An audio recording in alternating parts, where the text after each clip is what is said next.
Well, if you think about this word storytelling, someone's telling a story. And you assume everyone's listening, like, here, gather around, children, listen to me. If leaders take that stance, they're not going to succeed because people aren't obedient children. They're not going to listen to the teacher. They're busy with their work. They're busy with their life. And so what I've seen is that a leader doesn't start with storytelling. They start with story listening. That leader has to have a command of the past of the organization, because leaders bridge the past and the future and the present. They refer to the past to enable people to feel the present and to see the future as not some kind of radical transformation, because we don't like change. But a great story from a leader can bring people along that path. This is how it was, and this is how it is. A little different. There were scary moments, but we got here. And this is the future. We're going to go forward. We did it before. We can do it again. When I think about the problem of working with organizations, audiences, teams, is I see little arrows on their heads, and they're all going in different directions because they have their own stuff to take care of.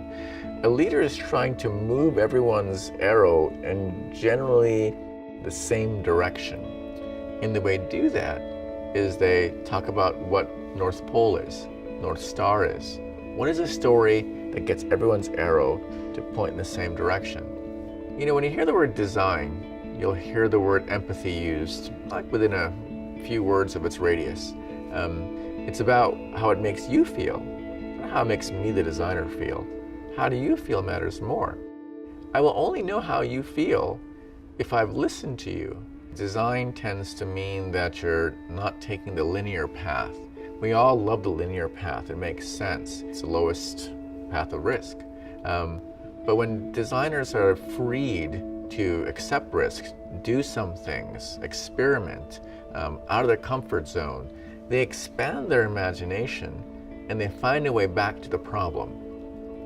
It wasn't until I began to lead that did I understand how leading is a kind of design problem. I look at leading as a kind of making, as a creative problem.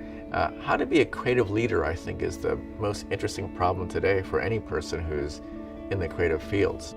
What's the future of storytelling? I think it has a lot more to do with listening than telling. I think leaders discover so often how they can get stuck in their own story and tell a great story. There's no one listening. They may be in the room, but no one can hear them. The only way they're going to hear them is for the leader to listen to them first. Story listening has to come before leaders' storytelling.